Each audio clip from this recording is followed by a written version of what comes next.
Prince Harry and his wife's entire lives over the course of the last decade or so can be viewed as an exercise in intimidation by the UK media. Think of all the people you know who've got strong opinions about Prince Harry, a military hero, or indeed about his wife, a successful actress. Think of all the people you know in your life who've got strong opinions about them. Oh, no, I don't like them, or I don't trust her. Where do you think those opinions came from? You can malign and demonise innocent people so completely and comprehensively that you've probably got family members who think that they have a bead upon these two characters, while Paul Dacre's personal history will be completely new to them. They'll know nothing about the man responsible for newspaper headlines that wouldn't have been out of place in 1930s Germany.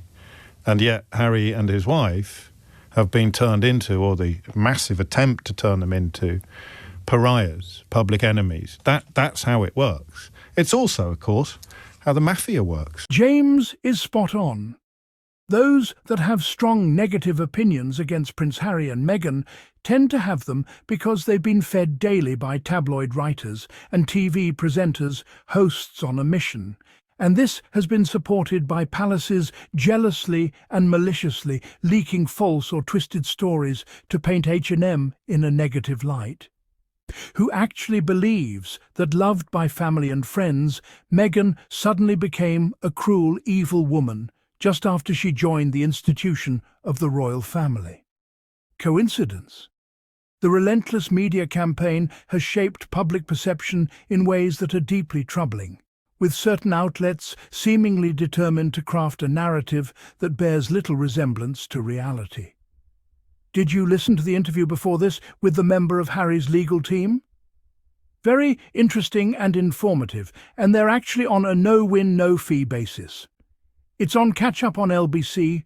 The coordinated nature of the negative coverage, combined with strategically timed palace briefings, has created an echo chamber where misinformation spreads faster than facts, leaving many to form opinions based on manufactured outrage rather than genuine understanding of the couple's experiences and motivations. The machinery of manufactured opinion. Those that have strong negative opinions against Prince Harry and Meghan tend to have them because they've been fed daily by tabloid writers, consistently publishing story after story, painting the couple in the worst possible light. TV presenters and hosts amplify these critical narratives on a regular basis, dedicating entire segments to dissecting every move, every statement, every choice the Sussexes make, with a level of scrutiny that borders on obsessive. This repetitive exposure shapes public opinion through constant reinforcement, drip, drip, drip, until what started as speculation becomes accepted as fact in people's minds, simply because they've heard it so many times from so many different sources that it'd be true, right? Palace involvement in story. Leaking. Those that have strong negative opinions against Prince Harry and Meghan tend to have them because they've been fed daily by tabloid writers and TV presenters on a mission. And this has been supported by the palace jealously and maliciously leaking false or twisted stories to paint H&M in a negative light. The royal palace has allegedly been strategically distributing information, sometimes completely fabricated, other times deliberately twisted, to media outlets who are more than willing to run with these misleading narratives. It's quite transparent when you think about it. The leaked information is carefully designed to damage Harry and Meghan's reputation, timed perfectly to distract from other royal controversies or to undermine whatever positive work the couple might be doing. The motivation behind this orchestrated campaign? Palace jealousy and malice, pure and simple. They can't stand that H&M are carving out their own path and still commanding global attention. So they resort to feeding the beast with stories engineered to turn public opinion against them. Coincidence that these damaging leaks keep appearing at such convenient moments? The implausible transformation, questioning Meghan's sudden character shift. Who actually believes that, loved by family and friends, Meghan suddenly became a cruel, evil woman just after she joined the institution of the royal family? The timing alone should give anyone pause. Here was a woman with decades of relationships, professional achievements, and personal connections, all of which painted a consistent picture of her character. And yet we're meant to accept that the moment she married into royalty, she transformed into some sort of villain. Coincidence? The sheer implausibility of such a dramatic character shift raises serious questions about the authenticity of the narrative being pushed. It's far more logical to conclude that the portrayal itself changed, not the person. That what we're witnessing isn't Meghan's transformation, but rather a calculated effort to reframe her in the public eye, coinciding precisely with her entry into an institution that clearly felt threatened by her presence. The truth behind Meghan's character, who actually believes that Meghan, loved by family and friends for years, suddenly became a cruel, evil woman just after she joined the institution of the royal family. The established relationships she maintained prior to marriage demonstrate her genuine character. These weren't fleeting connections, but deep, meaningful bonds with people who knew her authentically. Those who knew her personally, from university friends to colleagues to lifelong companions, have consistently contradicted the tabloid characterizations that painted her as manipulative or difficult. The historical evidence, including testimonies from those who worked with her on charitable endeavors and professional projects, completely contradicts the negative media portrayal that only seemed to materialize once she became a threat to certain palace interests. Coincidence? Legal representation and transparency. Did you listen to the interview before this with the member of Harry's legal team? Very interesting and informative, and they're actually on a no-win, no-fee basis. It's on catch-up on LBC. Those that have strong negative opinions against Prince Harry and Meghan tend to have them because they've been fed daily by tabloid writers and TV presenters and hosts on a mission. But members of Harry's legal team provide informed perspective on ongoing disputes that offers an alternative viewpoint to media narratives. The fact that his legal representation operates on a no-win, no-fee basis shows confidence in their case. They wouldn't take it on those terms if they didn't believe in it.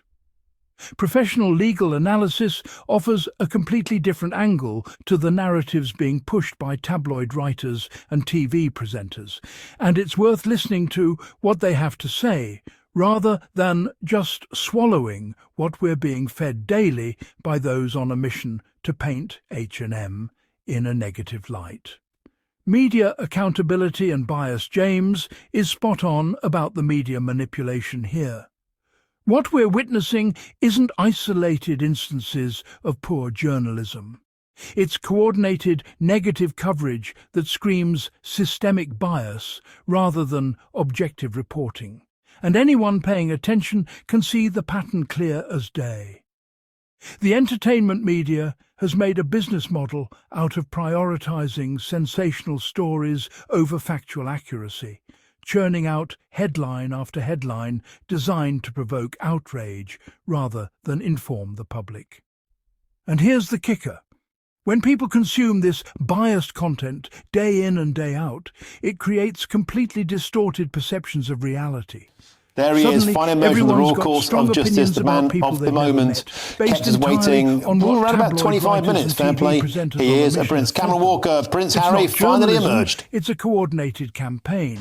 and the There he is, public giving a bit of a wave and a smile to the press, which is ironic, really, because he's suing the publisher of the Mail and Mail on Sunday. But flanked by his security guards and one close aide there. He was very calm and composed inside the courtroom. Of course, he's going to be back here tomorrow as well and give evidence on the Thursday. And Harry clearly is fine to be seen in this instance. He is smiling, he is waving to members of the press. A spokesperson says that he is incredibly confident and he'll be back there tomorrow. So I think expect to see a lot more scenes like this this week, Martin. That's not coincidence, that's planning.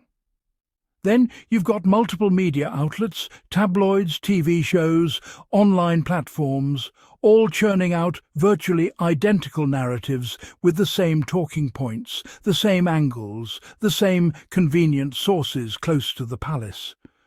If these were truly independent reporters doing independent investigating, you'd see variation, you'd see different perspectives, you'd see journalism.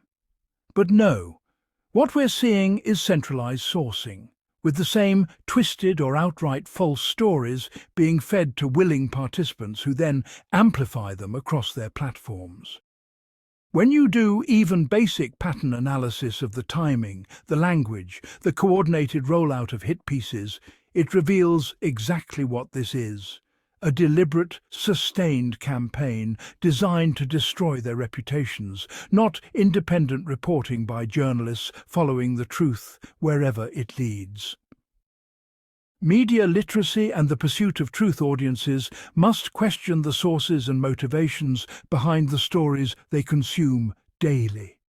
Who benefits from these narratives, and what agendas drive their relentless repetition? Direct interviews, such as the revealing conversation with Harry's legal team on LBC, available on Catch-Up, and legal perspectives provide alternative information that challenges the tabloid-manufactured consensus. These sources, operating on a no-win, no-fee basis and actually invested in uncovering facts rather than selling papers, offer insights the mainstream media conveniently ignores. Informed viewers can distinguish between tabloid narratives and verified facts, recognizing when they're being fed a carefully constructed story by writers and TV presenters on a mission, often supported by jealous and malicious palace leaks designed to paint certain royals in a negative light.